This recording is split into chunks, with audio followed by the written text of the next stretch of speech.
ये बहुत ही beautiful chart है जो मैं आपको दिखाना चाहता हूँ।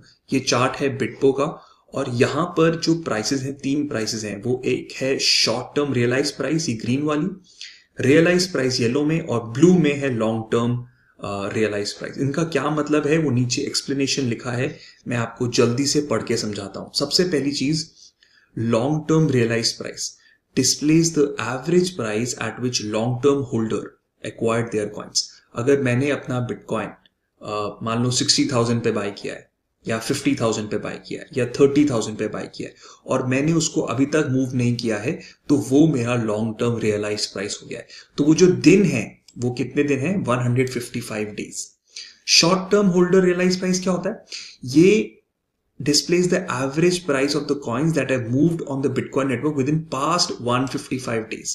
155 डेज के अंदर अंदर जिसने भी बिटकॉइन के प्राइस को जिस प्राइस पे मूव किया है वो उसका शॉर्ट टर्म रियलाइज्ड प्राइसेस है। जो 155 डेज से अबव है वो लॉन्ग टर्म रियलाइज्ड प्राइस है। अब रियलाइज प्राइस क्या होता है? ये है on an average, represents aggregate realise price on the entire network. This is calculated by dividing the realised capital by the total supply, showing average price at which last coin was moved. So total जितने भी coin circulation में है वो last कितना move करे हैं उसको divide कर देंगे उसके मार्केट के रियलाइज कैपिटल के साथ, तो आपका रियलाइज प्राइस आ जाएगा। अब अगर हम इसमें बात करें तो जो रियलाइज प्राइस है that acts as a support to the current price. तो जो पहला बॉटम दिख रहा है मुझे, वो दिख रहा है 54,000 के आसपास। अगर प्राइस इसके भी नीचे गिरता है तो जो नेक्स्ट बॉटम होगा वो होगा 42,000 के आसपास। तो